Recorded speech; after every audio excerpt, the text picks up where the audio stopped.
दिग्रस नगर परिषद निवडणूक 2025च्या प्रचाराला आता चांगलाच वेग आला असून नगराध्यक्षपदाच्या अपक्ष उमेदवार ॲडव्होकेट पुष्पमाला ताताराम भगत यांच्या प्रचार मोहिमेला शहरभरातून उत्साहवर्धक प्रतिसाद मिळत आहे।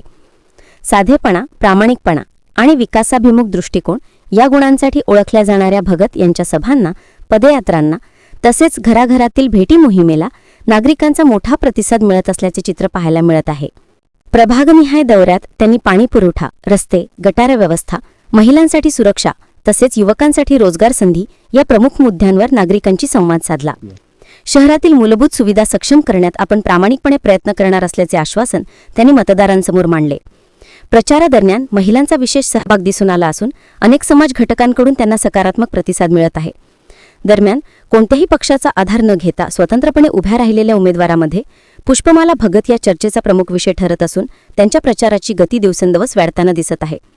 आगामी काही दिवसात प्रचार आणखी तीव्र होणार असून अंतिम टप्प्यात या लढतीत रंगत वाढण्याची शक्यता वर्तवली जात आहे। जय भीम।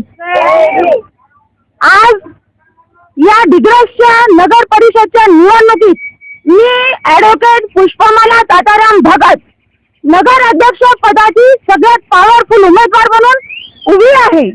माझा उभं राहण्याचा सगळ्यात मोठा उद्देश आहे की स्वच्छ दिग्रस, सुंदर दिग्रस आणि या दिग्रसमध्ये जेवढी आज दुर्दशा झालेली आहे, जसं बांधकाम, त्यानंतर नाल्या साफ नाही, त्यानंतर ठिकठिकाणी पाईप फुटलेले आहे, स्वच्छ पाणी नाही, त्यानंतर जी दुर्दशा झाली आहे दिग्रसची, ही दुर्दशा सगळी मला मिटवायची आहे। मला या नगर परिषदला भ्रष्टाचार मुक्त नगर परिषद करायची आहे। ना खाऊंगी ना किसको खाने दूंगी, ये मेरा नारा है, एक कलम वाली बाई का नारा है। और दूसरी बात, जो मेरे मुस्लिम कब्रिस्तान मध्ये जाण्यासाठी जे भाऊ बंधू आहे त्यांना पूर्ण जायला 1 ते 1.5 तास लागतो, तिथून मला एक छोटा पूल बांधवायचा आहे। त्यानंतर शिवापूर मध्ये लाईटची व्यवस्था नाही, पाण्याची व्यवस्था नाही, त्यानंतर त्यांना समाज मंदिर नाही, ते समाज मंदिर मी माझ्या फंड मधून बांधून देणार आहे। त्यानंतर दिग्रस मध्ये ही जी दुर्दशा झालेली आहे, जिथे अंजुमन शाळेजवळ मोठ्या मोठ्या नाल्या आहेत, त्या नाल्यामध्ये कितीतरी शाळेतले लेकरं पडतात आहे, त्या नाल्यावर मला स्लॅबची बांधणी करून द्यायची आहे। त्यानंतर जी मल्लिकार्जुन पासून जाणारा जो पूल आहे त्याला माणूस मारा पूल म्हणून ओळखले जाते।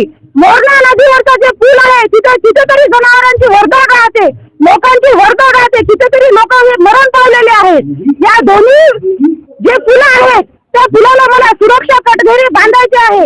जे भवानी मंदिरकडे जाणाऱ्या माझ्या माय बहिणी आहे, नवरात्रामध्ये त्यांना सुरक्षा नाही, घरं नसल्यामुळे त्यांचे जीवन धोक्यात आलेले आहे। महिलांना त्यांना सुरक्षा देण्याचे आणि ज्या लहान मुली आहेत, ज्या लहान मुलींना सुद्धा त्यांना न्याय देण्याचे काम, त्यांचे शिक्षण आणि स्वच्छ पाणी आणि स्वच्छ आरोग्य, सुंदर आरोग्य देण्याचे काम मी माझ्या कार्यातून करणार आहे। यासाठी मी माझा जीव पूर्ण पणाला लावून तुमच्या सगळ्या समस्त दिग्रसवासियांच्या समोर एक वचन देते की फक्त हे काम एक कलमवाली बाई करू शकते, दिग्रसला न्याय फक्त एक कलमवाली बाई देऊ शकते। मला सगळ्यात महत्त्वाचं सांगायचं म्हणजे जे मोठे मोठे लॅम्प आहे ते फक्त वार्ड मेंबरच्याच घरापुढे का, सर्वसामान्य लोकांच्या घरापुढे का नाही? लॅम्पची सुविधा नाही, अस्वच्छ पाणी, पूर्ण गंदगी नाल्यामध्ये, नाल्या फुटलेल्या, 15-15 दिवसांना पाणी येते। दिग्रसची जनता या संकटांना त्रास देत मृत्युमुखी पडायला वेळ आलेली आहे। एवढे मोठे मोठे व्यक्ती आहे, परंतु आपल्या दिग्रसची काय दुर्दशा झाली, मला कीव येते या गोष्टीची। या सगळ्यांना मला तोड द्यायची आहे आणि मुळतोड जबाब एक द्यायचा आहे की मुळतोड जबाब फक्त कलमवाली बाई देऊ शकते आणि कलमवाली बाईच दिग्रसमध्ये क्रांती देऊ शकते। जय भीम।